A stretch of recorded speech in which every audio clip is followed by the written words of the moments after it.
Swinging and banging on the ones and twos. Allow me to reintroduce myself to all of yous. I'm back after 2 long months.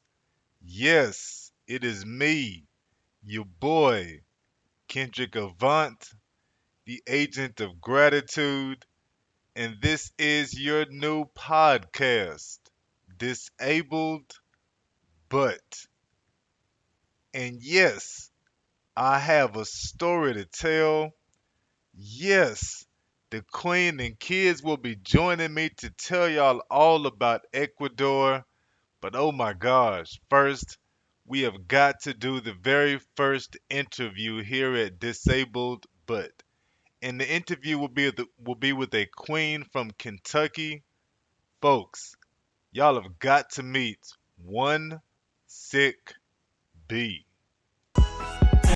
Nigga flies me, ain't a nigga cold as me, ain't another nigga got a swag quite like. But hold up, that's the way I feel. But hold up, but that's the way I feel. Yo, Queen, what's good with you on a Tuesday?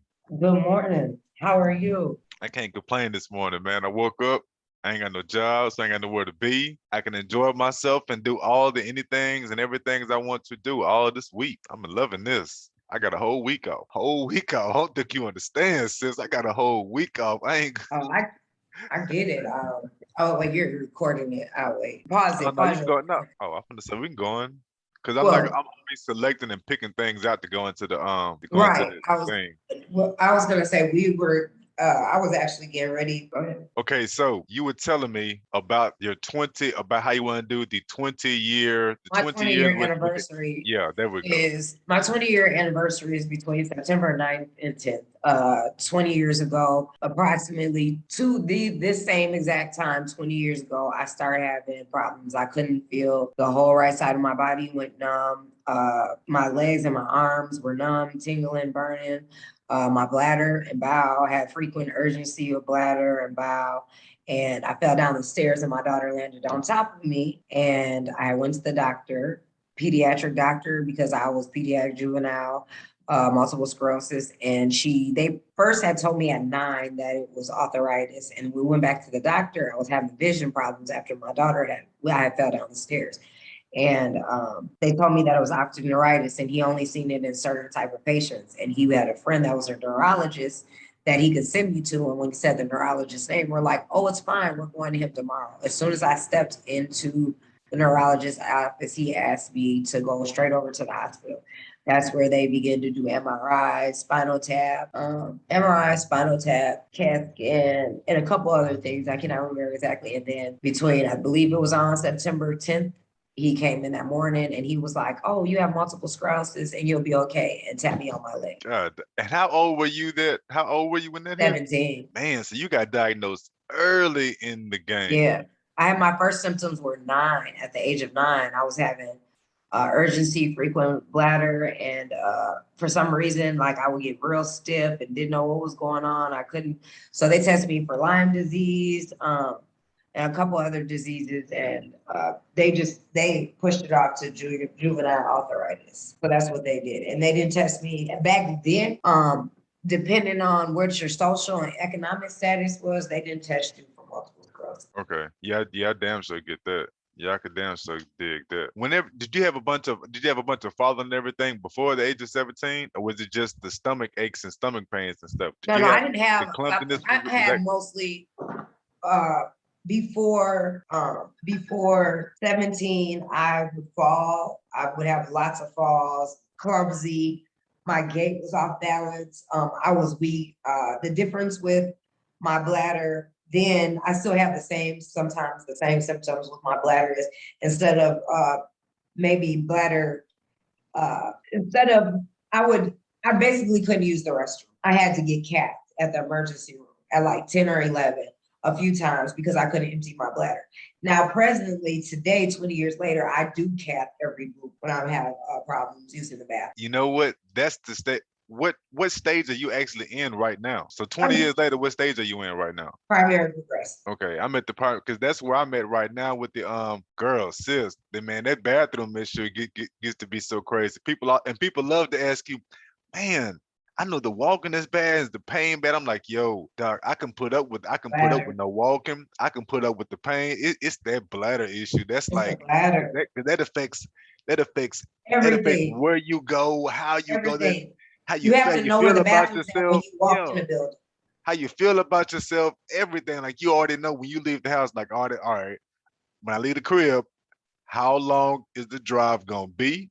And if I can't make it to however long we're going, where can we stop it along the way? Like they can't be something that we just decide on the way, like, let me find a gas station. No, Yeah. duh, because some gas stations are not quite up to par.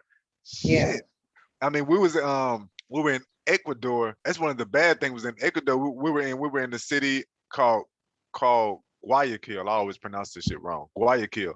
And as cool as Ecuador was, as clean as it was and everything, yo, sis, it was I learned on the day one there being there. The public restrooms in Guayaquil don't have the men's restrooms don't have toilet lid. Dog. I don't know what I'm supposed to do it. Like at that point, because I can't stand that one. Like it's Yeah. like, Yeah. yo, Holding I yourself can't do up, the shit. ability, that's another thing, I holding can't do yourself shit. up and the ability to have the rails in the bathroom where you can hold yourself up is, you Yeah. know what I'm saying? And then the funny thing about it is even in the new department stores, they might have a handicap stall, but I've noticed that sometimes now that they don't put the rail so you can pull up. And when I was in my wheelchair, I was in the wheelchair permanently for like a year and a half, a year. We didn't know if I was going to get out. It was the MS. The doctor said it was the medicine. I say it was God for the simple fact that I know plenty of people who was on the same medicine and they're still in a wheelchair, they're still in a walker. But I noticed as far as bathrooms having rails, or you have to position yourself differently. And as far as you saying the bladder as a female, the female or male, I'm not even going to put that on female because female is hard, but being a male is a little bit harder because it's different standards. You know, the man, the strong. But the bladder is it's a security issue, a mental issue. Like you Yep. said, where's the bathroom at? What if I have an accident on myself? Who will be Yep. around if I have an accident on myself? Yep. What if I have a bladder leak where I have no control over it, so it just starts going? Like, do I have the proper clothing? Do I have a poise on? Do I got a Uh, second set? Where can I get to it? exactly, and always having to keep an extra set of clothes, an extra set of underwear on you, or to keep an extra towel in the car in case you feeling like you're having a bladder or bowel leak to be able to place it under you so you don't ruin your car. Or how Yep. about going on vacations and visiting my friends? I would rather stay in a hotel room than to stay at their house because the fear of having an accident and you know, just in general, these are the fears, Yes. the battles that we go through. When we were on the Ecuador trip, one of the things that I picked up, I've learned real like, and I knew going into it I had to do it, was I'm used to drinking. Sis, I drink a close to 100 ounces of water every day. Every day I got my little 25 thing right here, and I drink at least four of these. So I'm gonna get 80 in, and I try to get a 50 in and make it 100. That way I can use the restroom like what we're talking about. When we got to Ecuador, I knew we were gonna be moving around with the kids with us and everything. So instead, I just didn't drink. I didn't hardly. I already drink. I mean, I'm drinking beer as it is right now, early in the morning. But I didn't drink. I wasn't drinking water. I wasn't drinking beer. I wasn't drinking at all because I didn't want to complicate us getting around. And I mean, although that You don't want helped to be out, somebody else's inconvenience. yeah, and although that helped out and kept me from going to that did solve that inconvenience of going to the restroom a lot. Man, it must have messed me up for a good month. We are officially a month return today. I'm still messed up from dehydrating myself those 2 weeks being there so we can get around and move around without the bathroom Mhm. being an issue. And I'm still messed up from all the the dehydrating of that. What would be your worst symptom? So is your worst symptom, would that be the restroom, just like I'm saying as well? The most frustrating symptoms would be bladder, of course, and the other frustrating symptom outside of bladder would be time. And I'm on my body is not on my time. I mean, my life is not on my time. I can't do the things I would like to do when I want to do them, how I want to do them, how often I want to do them. And so for me with MS, the worst symptom is the unknown. Like you don't know when it's gonna hit you, how it's gonna hit you, how long it's gonna hit you, and what if it when it hits you, what is it gonna hit? Is it gonna hit your vision? Is it gonna hit your legs? Is it gonna hit your arms? Is it gonna, what is it gonna do? So Yeah. my pet peeve outside of the bladder, of course, it would be timing, my bladder and vision. See, the thing is, I'm cute on a scooter, I'm cute pushing a walker, but I cannot have a hard time battling when my vision isn't there. My vision for me is that thing that people who are blind, they're blessed and they're blessed beyond recognition, blessed beyond people even know, for the simple fact they have to pick up other senses to make up for that one sense. And if you close your eyes and you think about, if you close your eyes and you sit in the room and you know the room, you're familiar with it because you've already been in the room, but to be blind and to walk into each room is different. What type of anxiety do they have? What type of anxiety do you have? And me losing my vision and losing it, waking up and not being able to see jack crap and it being like that for days at a time, it gives me bad anxiety because I don't have that control. You don't have that control, and I can't see things that are coming my way. I don't know how to block that or protect myself for this or protect your kids because you can't see it. And I Yep. haven't lost your vision long enough to pick up those other senses that other people who somebody who's blind go in the room and can be like, all right, Brandy, let's go. Like, what do you mean, let's go? They already noticed some things that you don't know before you do. So yeah, bladder, vision, and time. Because it strikes you at any time, any situation. It doesn't matter when, where, how long. I call her this bitch. And I say, this bitch has been involved in my life. She's been there for all the great moments. This bitch has been there for all the terrible moments. This bitch pre-parties before I party. Like she gets my bladder will be overactive before I go somewhere. So she's already crunk and popping where I Yeah. don't want to go because if you're acting up already, what makes you think I want to stand in a room with 20 people and me having the confidence of the person that I am? I'm looking sharp, but who wants to look sharp with this running down their leg? Yeah. Or having to keep going in that mug 2 or 3 times every hour. Always, And because every I time you before go, people you really in there for a solid 10 minutes. yes, Every time you yes. go, you in there for And 10 now the minutes. worst part about it is you could pee 3 drops and 10 minutes later you could have to go pee again, have the same urgency, Yep. like it was a That's major, it. like you had to go pee for like 3 minutes or 2 minutes. You're only giving it 2 drops. The toilet water is not even changing because your color ain't even changing because you're not placing enough urine in your, it's the ORAC. ORAC. See, mine would be the after the bladder, mine has got to be the anxiety, the stress of all this. Cause before the MS hit, I made it to I made it to about 36 years old before the doctor said that they knew the doctor said I should have known something for years. The Right. doctor, the neurologist said I was 20 years behind the game because I had the bad gait, all types of stuff going. But it's like before the MS, like I was a school teacher for 20 years. And even my students would always say, Mr. Vaughn, you don't never smile, man. I mean, you such a thugged out. You don't never smile.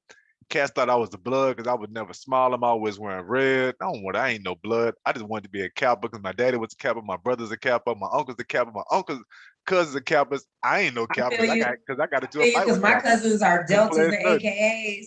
And I always tell them, that's fine, you deltas, you AKA, bitch, baby, but I pledged limp by limp for 20 years, okay? Limp by limp is the one on the campus that's been stomping, the one that's been tripping, the one that's been bouncing, okay? Yeah, And I told him, I said, y'all talk about a hell week, a hell month, how about a hell year?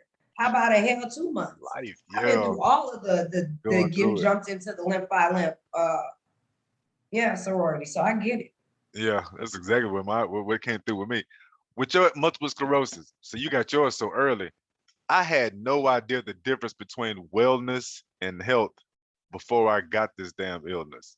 Once I got it in 2016, Now I understand a whole lot more the difference between wellness and health. Like I know it's more than just about me popping some pills and I'm going to get better.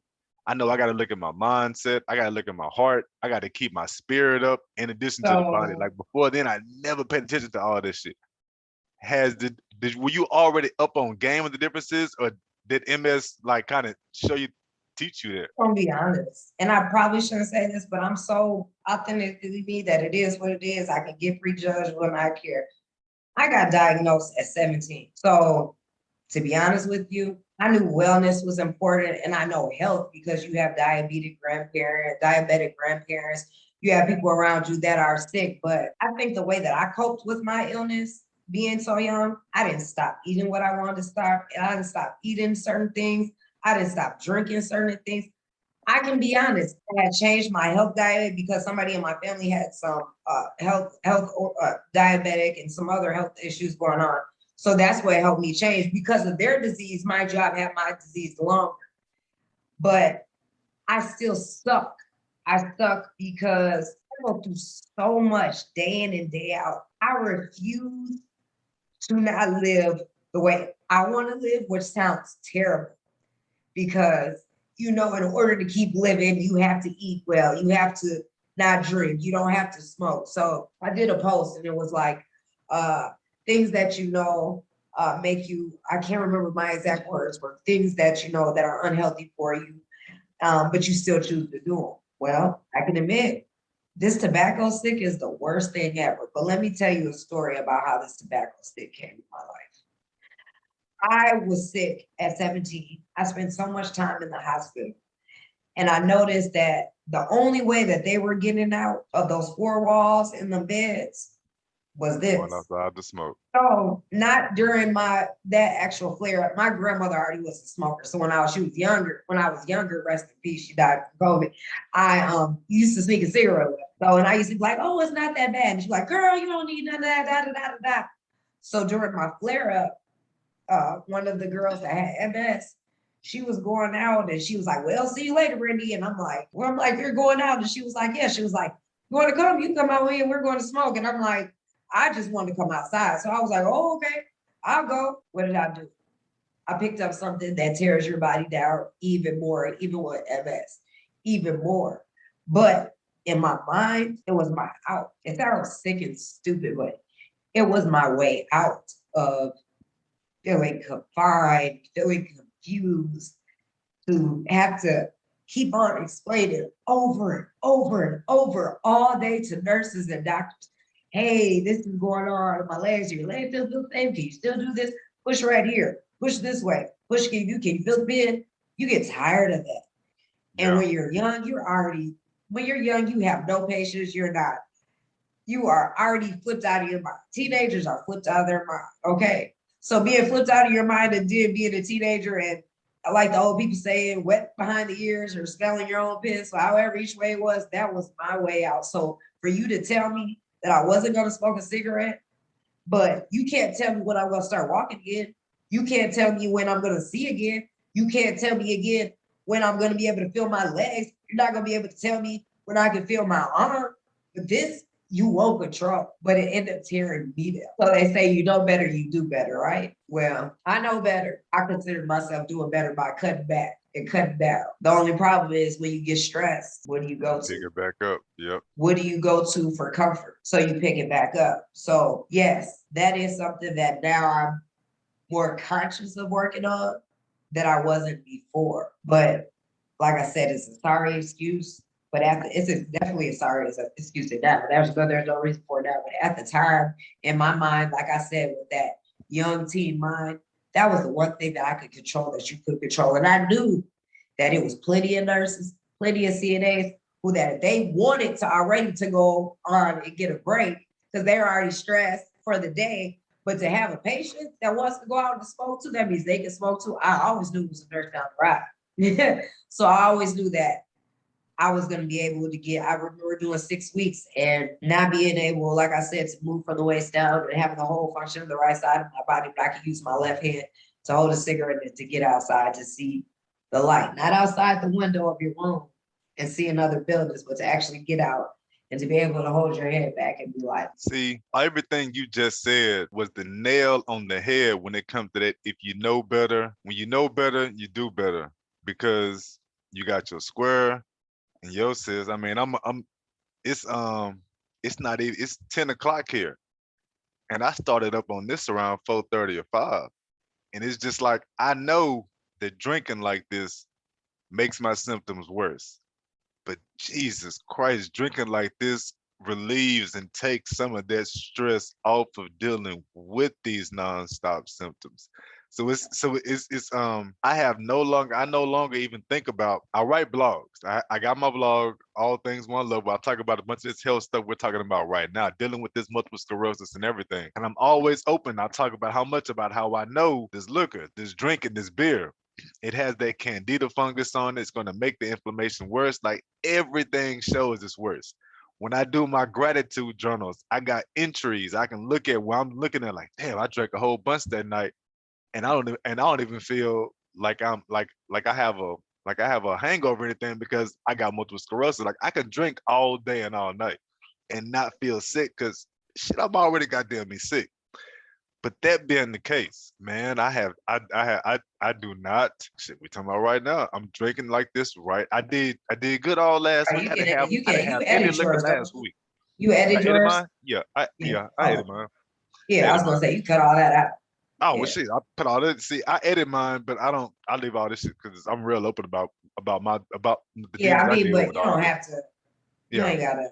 But Yeah. like I made it all last week and didn't have a lick, made it through the weekend and didn't have a liquor up here. And I be down here. It is Monday, and I begged my wife to bring home like, yo, she's like, you shouldn't have it.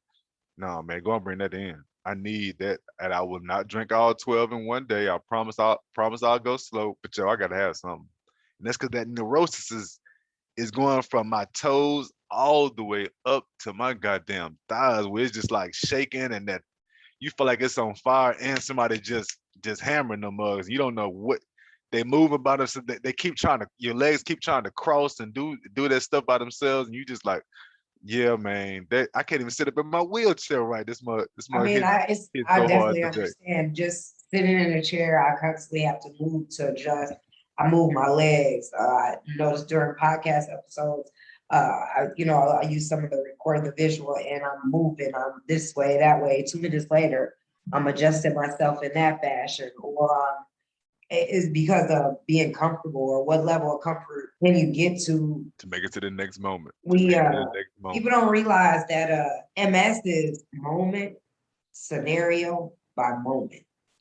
Moments, scenarios, some of them are good, some of them are bad. And even though you have MS as a piece of your life and it controls most of your life, you have the rest of your life. You have kids, you have animals, you have parents, you have nieces and nephews, and you have all this responsibility that already weighs on you, and you have to carry that responsibility lower than your main responsibilities. When I mean carry the responsibility, your kids and your family are your top priority.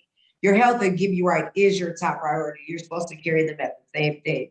But as much time as being a mother and you being a father, we spend on making sure our kids are dressed, they're fed, where their next meal is coming, where their week after the week next week is coming, how are we going to feed them 2 months from now? Or we know a holiday's coming up, Thanksgiving's coming up. So we need to make sure that the family is fed and everything is put up for them to have family and friends over. We have the regular life stress and balancing. You have to find an equal balance. And I'm learning. 20 years has taught me a lot. It has taught me, ooh, Take your time with it, sis. Take your time with it. This is just us. it has taught me to be thankful for everything, regardless, whatever the situation is. It has taught me to appreciate any and everything. And it's taught me that I am so much more than I have ever gave myself credit for. It taught me that I'm so fucking amazing and didn't even realize how fucking amazing I was because I was looking at all the downtime I spent instead of looking at how amazing I was during my uptime, my time getting back on feet, how strong I was to not be able to feel like I could even sit up in a chair. And then the next day be so thankful that I could sit up in the chair, that I was satisfied with just the thought that I can sit up on my own.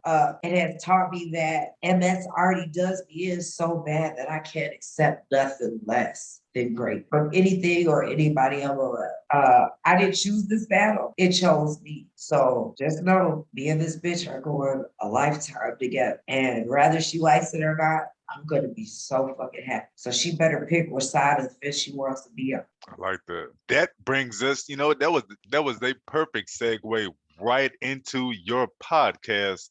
The title of your podcast, why you do it, how you do it. Tell us about that.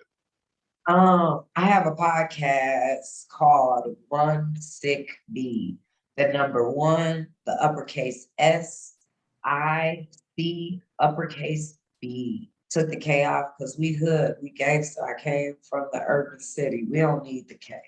We're gonna leave it as one sick bee. The definition of one sick bee is a strong individual that fights or faces unimaginable, undeniable, courageous battles that life throws at us without warning, but we refuse to carry the spirit of brokenness. Um, Love that.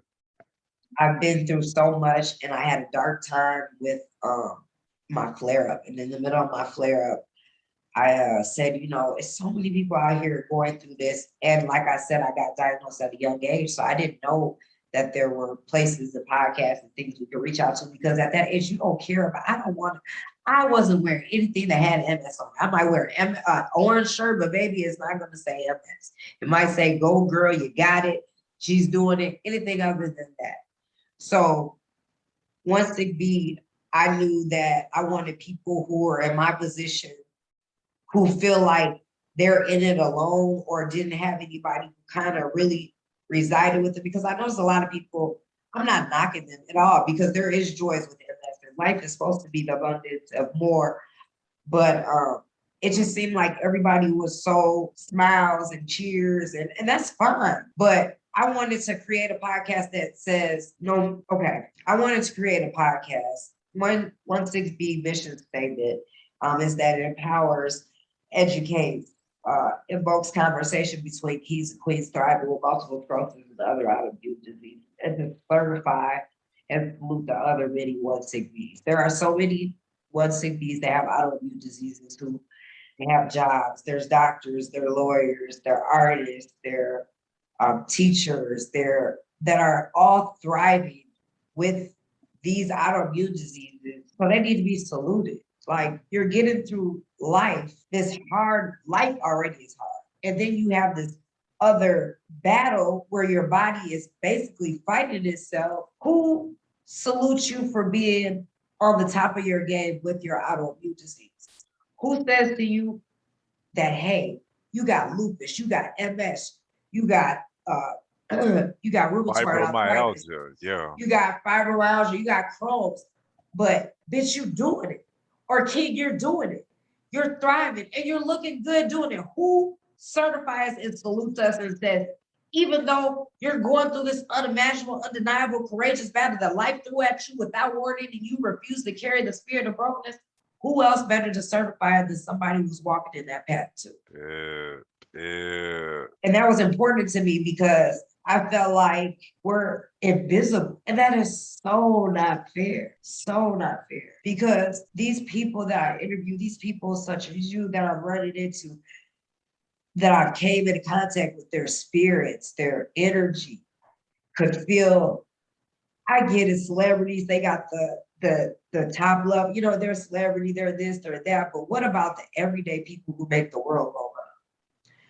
How about the cleaning lady who I worked with? I was in a great position when I was working in my career. She was the cleaning lady, but this lady had lupus and she was cleaning the university, but barely could sit up and clean her own house at night because she had to make ends meet. Money for grandchildren she had custody of. Who salutes her and says, Queen, you're doing it. Regardless of this disease, regardless of A, B, and C, you are still doing it because she still makes the world go round. You won't sit on a dirty toilet at a hospital. You want a clean office. She deserves the same respect and to be saluted too.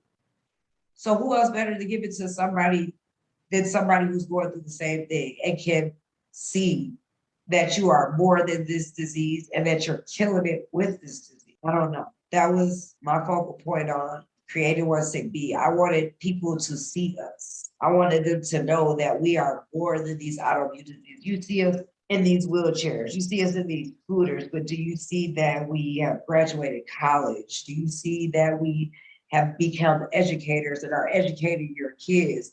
Have you seen that we are the chef that cooks in the major restaurant that you choose to eat at? Do you see that we're the maintenance man or the woman who does your nails and your toes and your hair, but we can't even get up and do our own hair? These are the people I feel like need to be saluted. Everyday people, because everyday people make the world go round. Yeah, there's the 1%, but what about the other 99?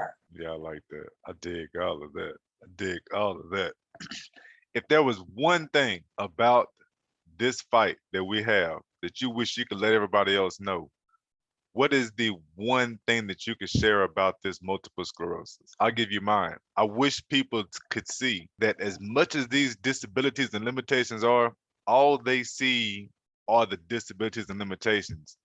They don't realize, like, yo, man, I be needing people to talk to about this damn illness. I need people to talk to about these stomach pains. Like, it's hard as hell to go through all this and never talk to a soul about all the like, it's hard as hell to be going through this and be thinking to yourself, damn, I'm this is worse than I was yesterday. This is worse than I Right. was last week. And you don't have anybody to talk to about that with. And if you do, they hit you with the, well, just think positive. Be positive. Don't think like that. You never know. God could save you. You just like, yo, shit, I'm trying to have a real ass conversation with you. You know damn well I couldn't take 7 steps yesterday. I'm gonna take a 5 now. Like, what's up Yeah. with this? Like, that's what I wish people could understand. Like, this is so much more than you just saying a wheelchair. Oh no, he said one thing I would tell people. Let me divide my answer kind of.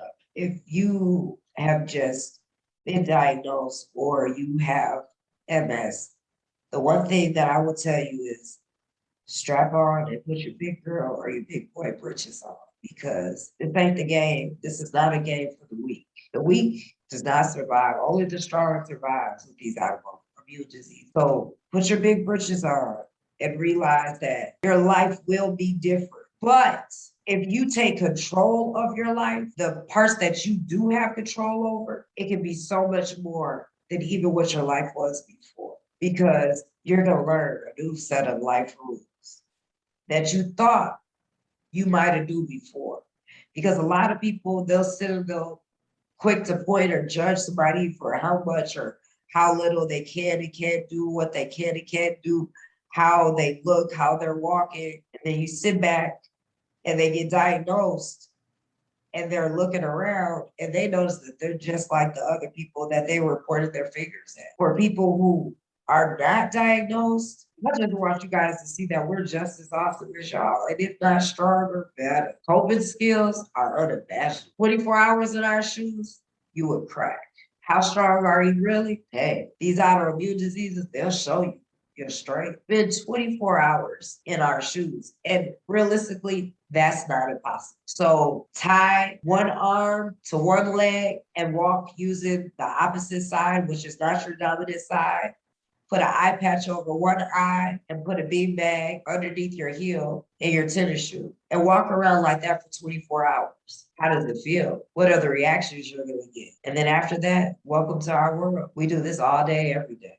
That's a hell of a way to end it.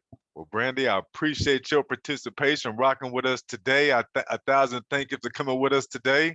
Thank you. I was honored to be interviewed by somebody who has been empowering the MS community for a while, somebody who's also an educator. And the greatest thing about somebody who's an educator is they don't look at what's the surface, they dig deeper because you want to know the hows, the wheres, the whens.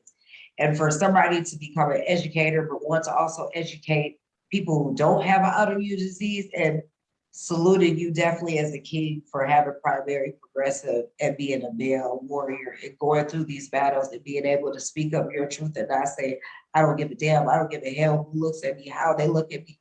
I just need to know that my story is being heard. I salute you and I take my hat off and I thank you for being a Black male MS warrior, a king. I salute you too. I appreciate that. I'm gonna get up with you, sis. Old man told me not come to sleep but a dream. So when you see that paint gleam, then know I'm living my dream. Nigga flies, me ain't a nigga cold as me, ain't another nigga got a swag quite like. But hold up, that's the way I feel. But hold up, but that's the way I feel. Ain't enough. Every time I get to him raw. That's the way that I was brought up. That's the way that I was taught. That's the way that I was bred, dog. That's the way that I was raised. So when hustles in my music, man, them blunts get played. See, I'm the king of my throne. East Texas till I'm gone.